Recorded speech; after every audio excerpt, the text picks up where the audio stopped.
Jake Thompson was different. From a young age, he was drawn to the intricate world of computers.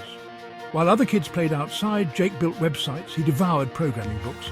He saw code not as a language but as a key to unlock a world of endless possibilities. By 16, he was fluent in multiple programming languages. He built and sold his first startup before graduating high school. Jake was a prodigy. He was destined for greatness, or so everyone thought. Jake's curiosity wasn't confined to the surface web. He was intrigued by the whispers of a hidden world, the dark web, a place of anonymity and secrecy. Using his skills, he navigated through layers of encryption. He accessed hidden forums and marketplaces. The deeper he went, the more he was drawn in. He encountered hackers, criminals, and information brokers. He learned their language, understood their motives.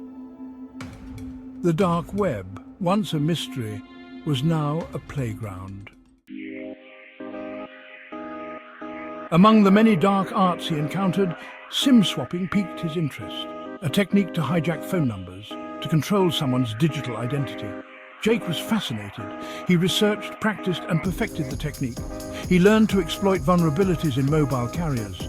He could, with a few keystrokes, take over anyone's phone number. The power was intoxicating.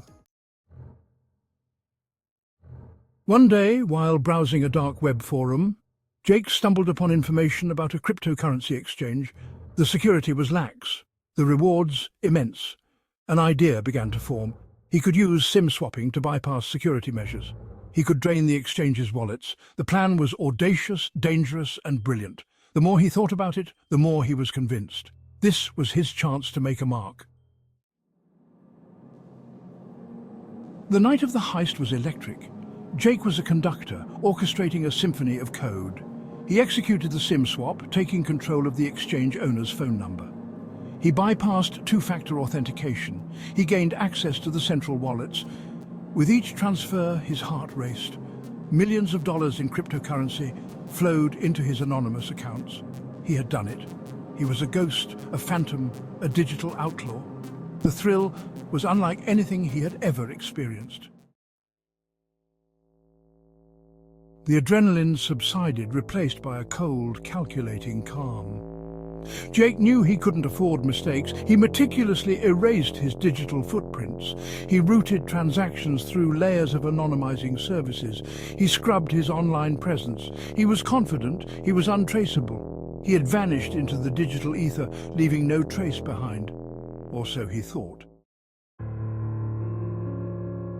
News of the heist sent shockwaves through the cybersecurity community. The scale and sophistication were unprecedented.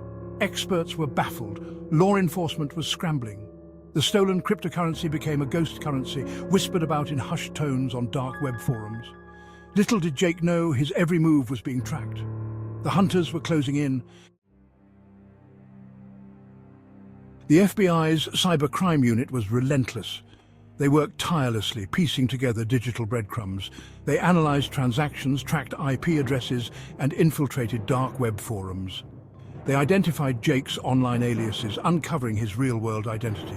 The noose was tightening. Jake, once so confident in his anonymity, now felt a constant sense of dread. He was a prisoner in his own making.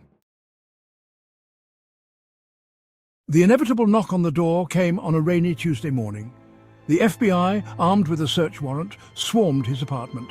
They seized his computers, hard drives, and phones. The evidence was overwhelming. Jake's world came crashing down. The thrill of the heist was a distant memory, replaced by the cold reality of his actions.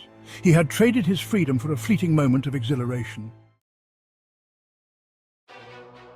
Jake's story is a cautionary tale. A stark reminder that the line between genius and criminality is thin. It highlights the allure and the dangers of the dark web.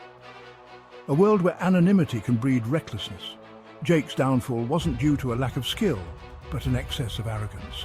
He believed he was above the law, a master of the digital realm. He was wrong.